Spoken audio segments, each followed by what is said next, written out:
and welcome to On the House Reviews and Podcasts, where we review movies, TV shows, and video games because, hey, whatever we want's on the house. Joining me today, as always, is Lynette, Hello. Dave, Hello there. and Kiki. Hey there. Well, Kiki, since this was your pick this week, why don't you go ahead and give us a little tease? I went with something that hits me right in the nostalgia, and everyone knows it by a more popular make of it, and that is the Hans Christian Andersen Little Mermaid from 1975. Cool. Like, where did you see this one through? Like, was it TV? Did you have a video? Or Yeah, we had a VHS. I don't know where my parents got it or where whoever got it for us. It was just a movie that we watched over and over as kids. Do you watch? So you didn't watch the Disney one as a kid, or just this one, or We you watched the both? Disney one. Yeah, we watched both. Okay, gotcha. I think this was one of those movies that we watched a lot when we were sick too. Yeah, we all have those. Mm-hmm. So, what do you guys? What were you guys' first takes on it? Well, I hate movies that make me cry. So, and I knew, and the thing is I was hoping I wouldn't cry because I knew already what the fairy tale ending, the original ending, and so I knew that this was gonna be okay. It's gonna be that ending, and it still made me cry anyways, which I was upset about. So My apologies. even though I saw it coming, I thought the dialogue that Fritz had, it was really sad, and it really punched me in the heart a little bit. And but something that really stuck out to me was some of the sounds that Marina was making were kind of suggestive. And maybe I'm the Yes. only one that. So, okay, I was worried I was being just a pervert there or something. I was like, Oh, no. That's a talking point we're going to go into, trust me. but yeah, so those are sort of first initial impressions. well, this one thing that was striking me watching this was that it made me realize that even though Disney's known for changing all the stories they adapt, a lot of the things that were in the Disney version were not things that they made up. It was in the source material. That actually kind of took me off guard. Mm-hmm. Yeah. Yeah, they stuck pretty good to it.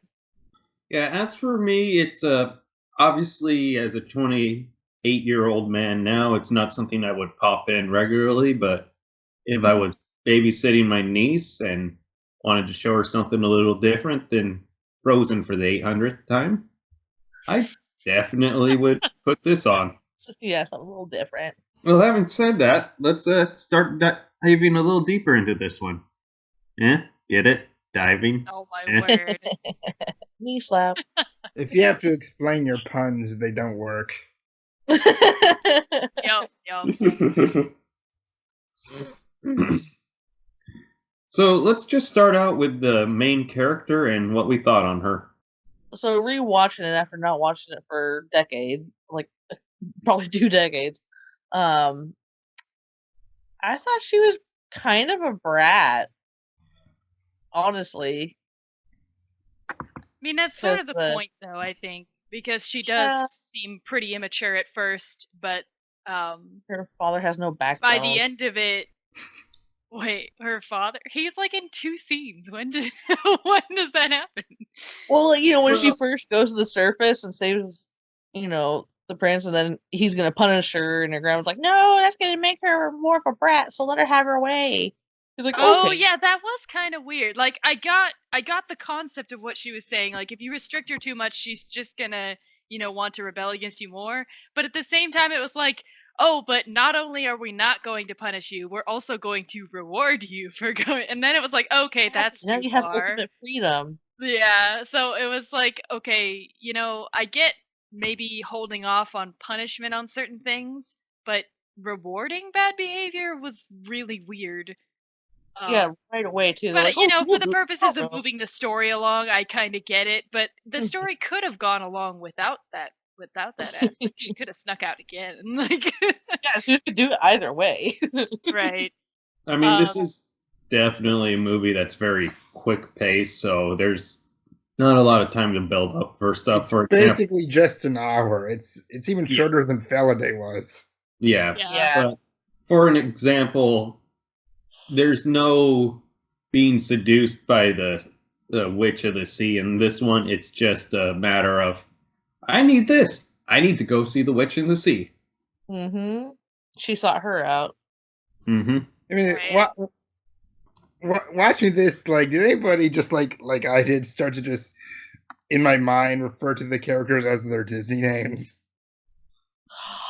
Not me I- since I grew up with it. I mean, not really, because they're very different characters, I feel like.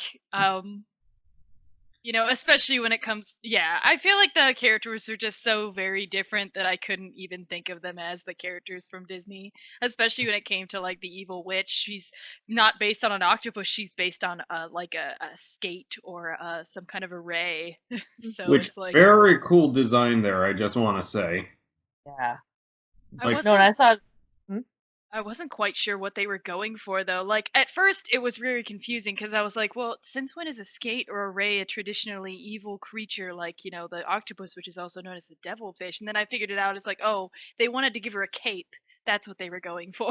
Like that was the design choice. It wasn't about, the symbolism of the sea creature itself. It was about being able to give her a swaying like cape thing. So worth it. oh heck yeah. But I will, to Dave's point, I will say, like, the main character, I didn't really have an issue with, but like the side characters, it was very, like, I associated them with what their role was. Like the little dolphin friend of hers, I associated, oh, that's this movie's Flounder. Yeah. Until we got to an action scene where it turned out this guy can kick serious butt, and then I started calling him Rambo the entire movie. yeah, He I did get really pretty liked badass Fritz. there. I think Fritz's dialogue was some of the more emotionally impactful dialogue because he's sort of playing like, even though like he is her best friend and he's sort of playing as like the emotional liaison for like the rest of all her family and friends that she's leaving behind, so all of that emotional weight is put onto this one particular character and his, his ability to deliver, on those emotions. Mhm. And I thought they did a pretty decent job of that, like in a kids movie kind of way. It's not like they could go terribly deep with the dialogue, but Well, credit to whoever did his dub, because you can really feel all the emotion. that's definitely. Definitely got into his part. Mm-hmm. Well, I think I read, like, in the English dub at least, there's like maybe only 5 people in the cast. Wow. Like several people did multiple voices. That's pretty common. I mean, there wasn't a huge cast in this one. Uh-huh. One thing I kind of noticed, like for the animation, I think Fritz was the most cartoonish character, and the rest were a little more seriously drawn. Yeah, it did feel like there were different styles being shown throughout, because there's like some of, like, the main character when she's human looks fairly regular human, but like there's a brief shot of a guy where his nose takes up the entire face. Yeah, like the guy at the There beginning was- of the ship. Yeah. Yeah, there was like all the main characters, they get like sort of anime type, look to them, and then all of the side characters get this really cartoonish, like Bland. yes, sort of look to them. Although I will say one thing, as a 28-year-old man, the fact that they chose to go with the Gorvai hair method of covering things up got a little uncomfortable watching a character that's supposed to be 15 years old. There was literally one scene where there is actually a nipple showing, like Really? I didn't full know. on. You didn't see that? That was like like when they're going over all the sisters and they're all like laying down on something and it pans over and I'm like, the hair's not even covering that nipple. Like,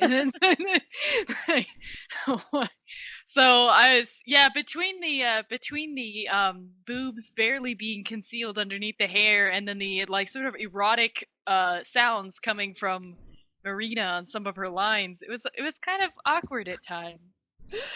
Yeah.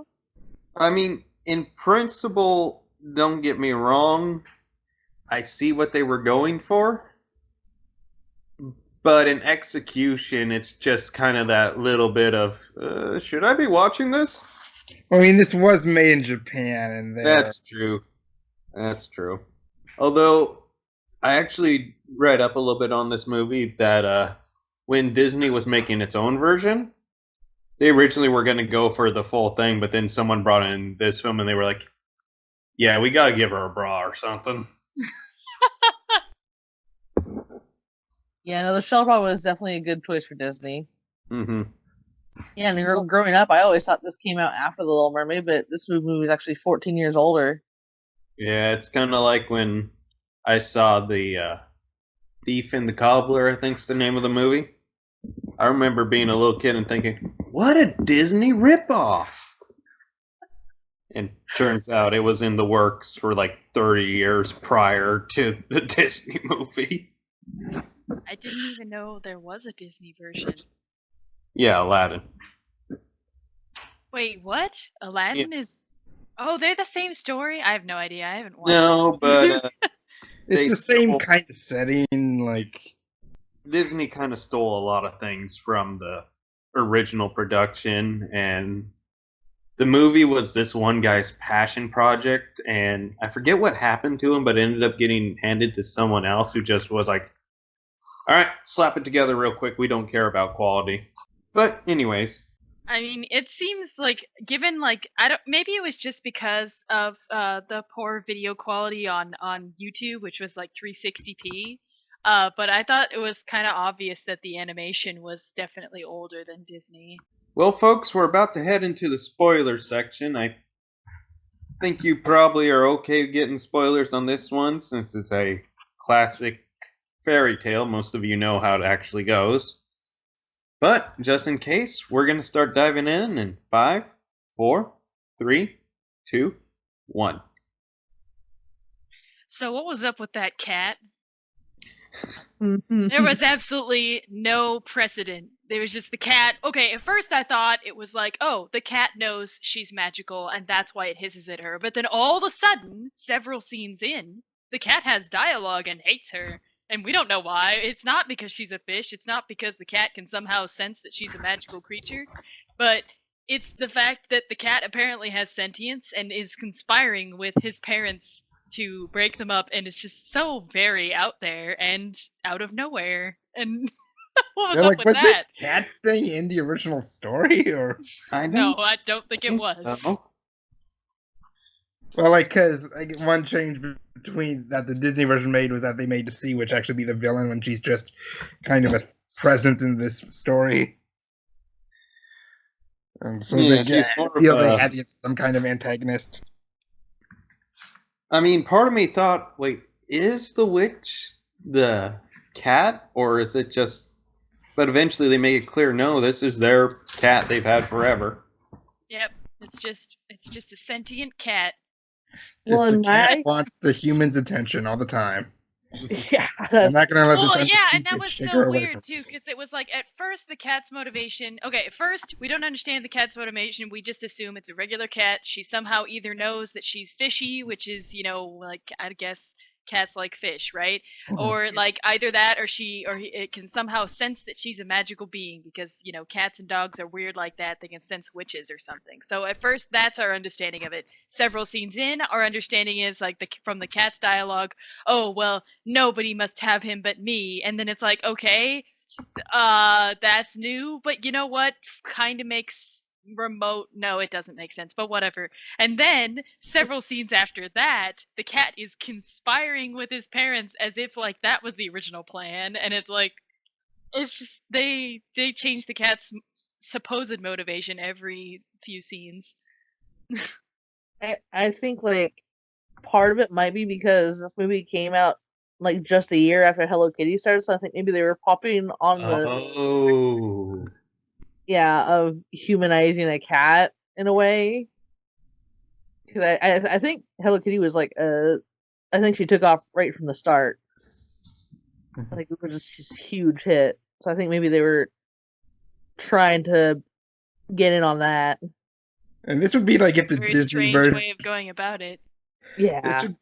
This would be like if the Disney version made the villain be Eric's dog. Yes, that would be. I mean, but like, I mean, the dog did have some, character, like, in like the minor sort of dog way that they usually do in cartoons, but he didn't have like a motivation beyond like just loving his human. So And he didn't talk.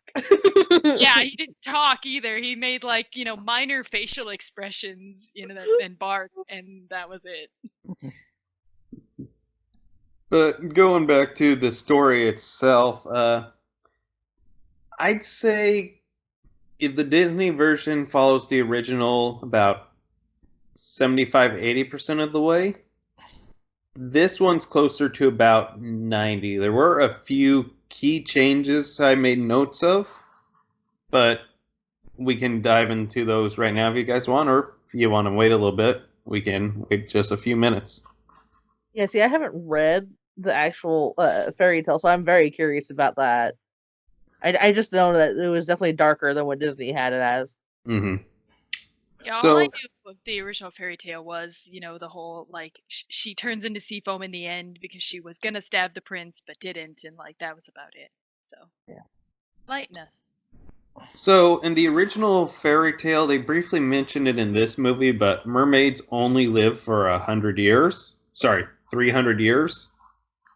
But unlike humans, where they have souls that can go up to heaven, that's it. You get 300 years and then you're just done.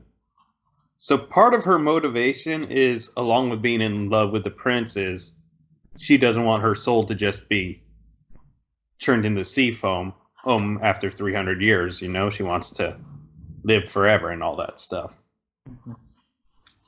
So that's another part of her motivation there. And also, I was kind of thinking they would do this, but they didn't really touch on it. When she first starts to walk, it's explained like stepping on a knife for her. Oh. It's very painful for her to get around. Oh. It's kind of like atrophy since she's never had legs. Mm-hmm. And then, I mean, there's some other minor stuff. The prince isn't quite as lovey-dovey with her in the original story, but it's kind of leads to the same conclusion. But the difference here is, yes, she can't bring herself to stab the prince, but with her turning into sea foam, it's even more tragic because then she only lived for 15 years, and now she's just gone forever. Mm-hmm. But in the book, there's an added little, what's it called? Afterwards or something? Epilogue, thank you. Where actually the angels, well, they're not called angels, but they're basically angels. They grab her and said, if you serve 300 years doing good for men, we will let you into heaven because of your selfless act not killing the prince. So she has 300 years to toil and do labors for the good of humanity before she's allowed up to heaven. It's kind and of to strange. see this version, it made me just want to see the Disney version have Ariel just wielding a knife. And flounder with ninja stars or throwing stars. Oh yes, which I was not expecting that from that character. But he's cutting these eel-like creatures in half. He's picks up a bunch of sea stars and is chucking them at him with precision. They called them polyps. Yeah, I thought that was such a strange name. Which I actually think was what the Disney one used. Like, oh, you mean for the unfortunate souls? Is that what they called them? Polyps? Yeah. Oh, Yeah. I did not know that. I always just thought of them as the unfortunate souls. And they said they were like half sea creature and half human or something like that, even though they didn't look human at all in this version. Well, in this version, they called them half sea creature, half plant. Yeah, there we go. Yeah, but they were like growing on the back of this giant one-sided clam, which was Yeah. that was kind of strange. Oh, I love it. I will say that was definitely the coolest monster design I saw in the entire show. Yeah. Yeah, that was pretty cool. Like that whole sequence, A+ on that one, people. Yeah, it's interesting too because Fritz, he comes off as like kind of skittish and it's not so much, but like the thing is like he ends up being like a when the going gets tough, the tough get going sort of character where it's like, yeah, he's kind of skittish and he's not really super, out there and wanting to get into trouble or anything, but if his friend is in danger, he'll absolutely buck up and do what's needed to be done. And so I thought that was a really interesting dimension to the character. Yeah, that's one thing that I thought was kind of shitty on Marina's part when he said when she was going in to talk to the sea witch and he was like, I'm gonna go talk to your dad. And she's like, I won't talk to you ever again if you do. It's like that's horrible. Yeah, especially after just saving your life. Yeah. I was like, really? Come on. I mean, did anyone else get the impression that he was kind of having a crush on her and was just willing to do whatever? Yeah. I Really? could sort of detect that. I didn't see that as like a romantic thing at all. I thought it was purely platonic, but I totally Well, got the vibe that he was friend zoned. Yeah, exactly. That's why I thought so too. oh my word, that's so weird. It is. He's a dolphin, guys. In have a, you seen in a Deep Water? movie where there are mermaids and evil cats that plan out assassinations, a half-fish person and a dolphin, not the weirdest thing in the world. I don't know. I didn't see any sort of like any romantic implications there. I purely thought like they were just best buds, but we Well, it really was. didn't get a whole lot of background to like how they became friends or anything like that. There wasn't any time, so Like some of his dialogue kind of hinted at that he had feelings. Yeah, definitely. Definitely Well, I nothing mean- said outright. Like it just did a fairy tale, and those don't generally have like world building to them. True. Very true. Well, folks, after all that being said, I think it's time that we give our final thoughts and whether or not we recommend this movie to people. Annette, why don't you go first?